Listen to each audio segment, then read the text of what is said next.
You really want to have your prices set at the current market value, but again, that's really difficult. And again, depending on what type of item you have, if it's like a rare or like things that people don't purchase too often because they're price expensive, or like it's just like a decorative piece, things like that.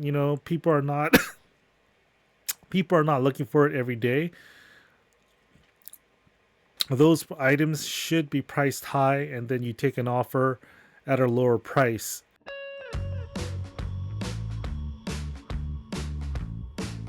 Now, here's an example of why we price our items high and take offers. This is a vintage Los Costillos Taxco silver plated Mexican mid-century modern fish dish tray plate. And you can see I have an offer for $115. This item, the views actually just really jumped up high, really high for some reason. You can see right here, it goes right here, and all of a sudden there's a damn spike that goes all the way to 303 for some reason. And it may be on the uptrend. You know what? I think I know what this is. I think this is because of the tariffs that Donald Trump or President Trump has actually placed on Mexico. The Costillo is actually a family name in Mexico that does the metal work for silver and plated, things like that. They're metal workers or artists. And actually, we'll just go here. And you can see right here, these are the hallmarks. Key to Los Costillos maker mark. You can see right here is Chato Castillo, Pedro Castillo. There's also like Emilia Castillo. And we'll go here, look at it. What I want to show you is that if I were to scroll through down here, currently mine is the only one in this style that's currently available. These come in like silver plated or sterling 925, and there is a difference between those. Obviously the sterling and silver is going to get a higher price, but you can see that it only sold for $14.01 on 3 bids. This person did not put it at a auction. Instead, if he put it at a buy it now price to higher, took offers, he would have gotten a better price on it, because you can see that my plate is the only one available currently in this style. And again, it is silver plated. It's not real silver, but you can see it has 62 watchers, and it was at $250, but I did it 35% off, and then it's at $162. An offer came in for really low for $60, and then I declined the offer, or I counter offered for I forgot how much, and then they countered for $115. And I'm probably gonna accept it because I have bills to pay, right? So I'm just gonna accept it. But you can see that the prices on even the silver plated, like brass, silver, copper, is like really high, $195. Now these are listed prices, not sold prices. This is not a fluke where, sometimes you think that it's because it's silver, its prices are high. It's not that. You can see that this is a mixed metal. Of course, it's a little bit more elaborate, a little bit better, but you can see it's going for $625. This is like mixed metal too, so $125. So they're in the $100 range plus. Again, it's a little bit different. It's not, mine is a simple design, but it really doesn't matter if it's a simple design. It depends on the maker. Like, like sometimes like Tiffany, the artist makes the pricing go high, right? If it's a famous artist, right? They're in the high dollar ranges that these Los Costillos brand actually sells for. I know like eBay, like a lot of resellers try to undercut everybody to sell the items. You actually devalue the value of your items when you start lowering the prices. Just because you have it at the lowest price does not mean that the buyer will actually buy from the lowest price. What happens is that Say you have 5 sellers with the same item or similar items.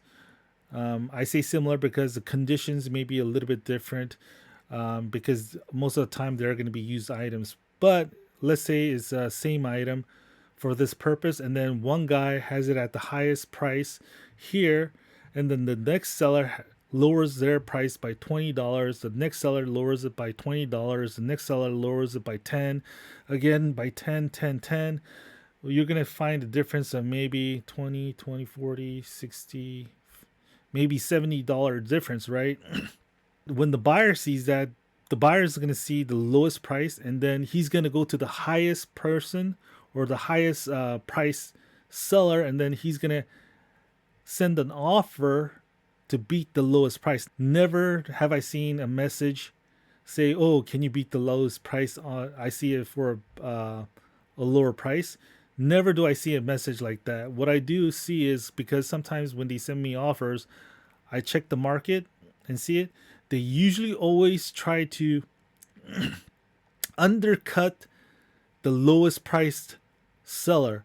So basically, if it's like, say I price it at 100, the lowest price is going to be at 50. They may put it at an offer for 40, and then they'll go down the line. If I decline the offer, they'll go to the next second highest seller, and then put an offer for the to undercut the lowest priced seller, again at 40.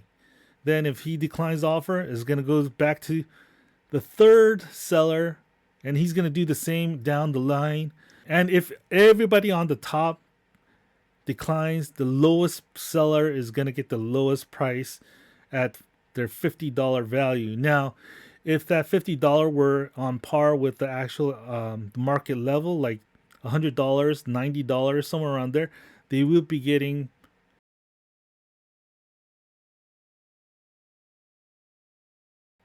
say you have priced your item at $30, and now the market value is at 60 because the market trend is going up. By the time you find out and see why it's sold, because you're not going to be checking the markets every day for your items, the value of items. If all of a sudden it goes up, your item would have been sold before you can change the prices to a higher dollar amount. While if it's on the downtrend, the market values are on the downtrend, you can do like a sale like a month later or 3 months later, and then sell it that way. But again, you're never going to be raising prices. So you want to price your items high and then lower the dollar amount of later on as the is stale in your inventory. Now, another example I have here is the bronze Masonic Shriner Lodge 30-second bookends, double eagle, in Latin, I guess, spes me induest. And these are heavy bookends. Now, I've had these bookends for a while, for about 2 years. When I was pricing this item, I could not find any comps for it. I had the first ones available at that time. There were no comps. There were none listed. And it was a little bit difficult to find the pricing for it until I went to WorthPoint and found a comp for it. And so I priced mine at $499.99. I've had offers for around like $300 plus shipping, and shipping on this is very expensive because it's over, let me see, it's around 12 pounds, a little under 12 pounds. So this is very expensive to ship. Now, recently someone sent me an offer for $100 for this item. I kind of like immediately declined, but I wanted to see why I got the offer for $100, and I went to the listings to see how many are still listed or how many listings there are. Remember when I told you that when I listed my item, there were none available. Mine was the only one up there. There were no comps. The only way for me to get the comp was through WorthPoint, through like over 10 years of sales. So even then, there were not that many solds, which means it is kind of like a rarer item, or like items that don't come to the market too often. Now, when I go to my listing right here and we take a look, it has a very nice finish to it. You know, there is some wear on like the color or like the surface, but if you look at it overall, it does have a very nice like bronze or like a very good finish to it. Originally, it looked like it had some gold or bronze coloring plating to it.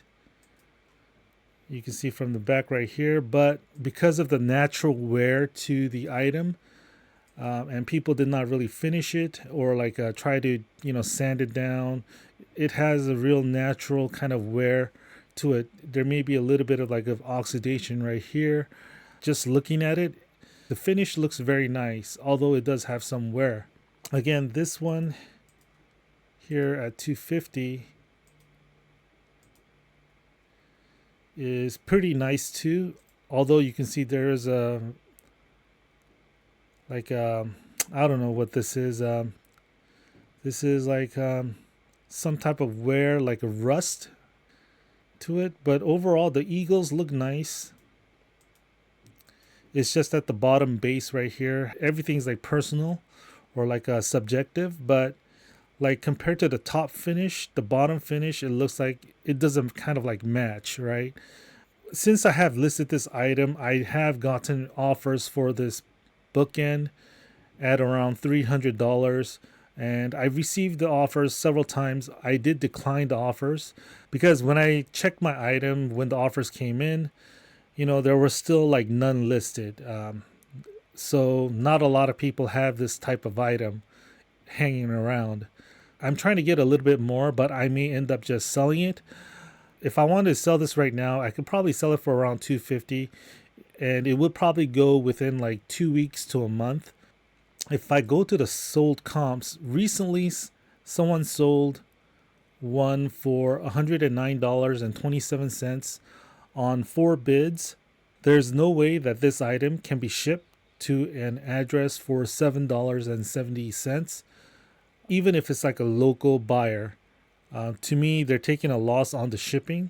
So if you were to take like shipping into account, it may be around, it's sold for maybe $80 to $100, somewhere around there, based on the shipping.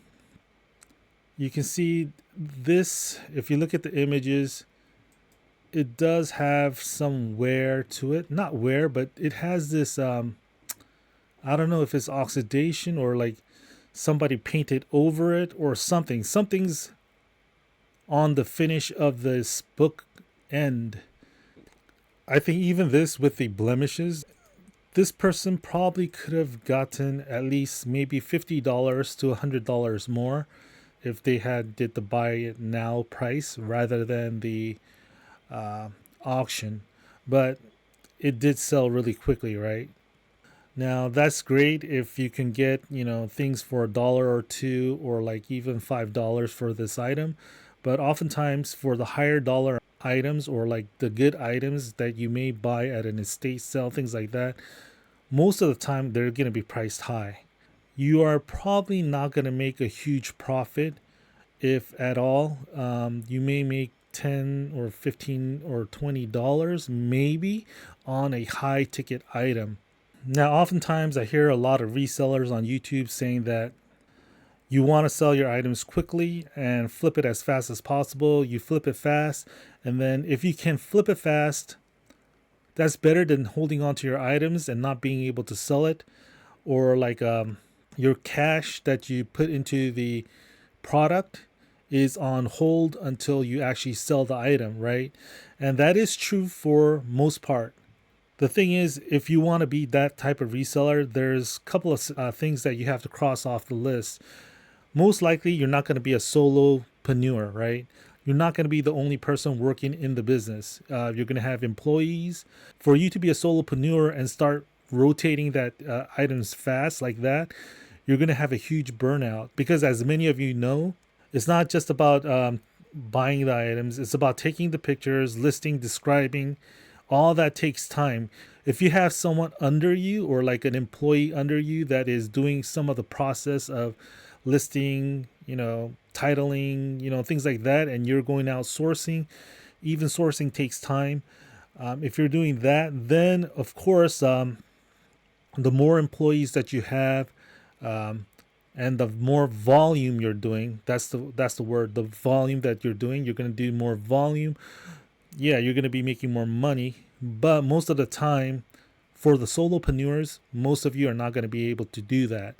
The only way for you to do that is to have inventory coming to you, as opposed to you go sourcing for the inventory. So even like if you have a partner or a husband and wife team, may be able to do that, in the sense where one person is sourcing, one person is listing, and then you have a rotation. But if you're doing it by yourself, a lot of you are going to have to look at the long term and try to get the most money per item that you source. Now, I'm not saying that can't happen for you in the future, where you're doing like high volume sales with, high profit margins, things like that, or like medium profit margins. Because to get the high profit margins, you're going to have to do your own branding, your own item, or your own product. That's the only real way to really get like the high volume with high profit margins.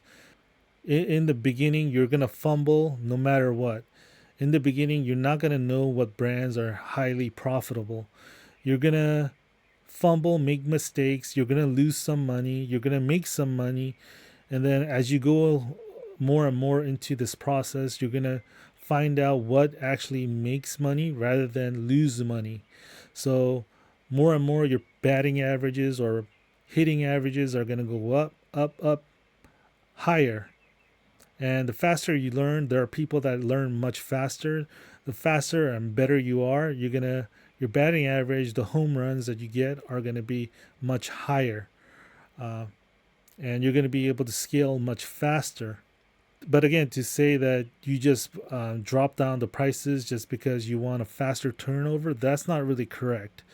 A lot of estate sales, a lot of thrift stores these days, they're selling as their own seller. What I mean by that is they're selling as if they're going to get, or they're putting price tags on items that are high. So you're not going to be able to source it at a very cheap price. You may get lucky once in a while where you're going to find a lot of cheap items, and that's the time when you want to have a lot of like cash on hand, to where you can go, oh, I'm going to get all this in bulk. Unfortunately, like the items that you may be able to buy in bulk very cheap, those are very hard and rare to find. I have found some very good garage sales, estate sales, things like that, which I may give you in a story later on, of my best estate sale finds, or like the time that everything was dirt cheap, like $1, and there was a reason why that was $1. But those, if you go like to 100 of them, you might find one, right? So again, it's just about you going out and finding them. But that again takes time. And if you're a solopreneur and then you're going out looking for inventory, things like that, where's your time to actually list, price, take photos, things like that? Unless you have another employee, or like have a partner, husband and wife team, someone who's even part-time that can help you. You're not going to be able to do the rat race of buying it and then turning it over for a very cheap or low price, where you're getting high volumes. High volumes just mean that you're working fast, very fast, as fast as you can. And a lot of people are not going to be able to do it. You're not going to be able to do it. I'm not going to be able to do it. And I may be able to do it for a short while, but I'll have that burnout where I'll have to rest a day or two. If you were to take into account for that rest period, would it be on the same pace as if you were to just do it normally? So that's my take on why you price your items high and then take offers.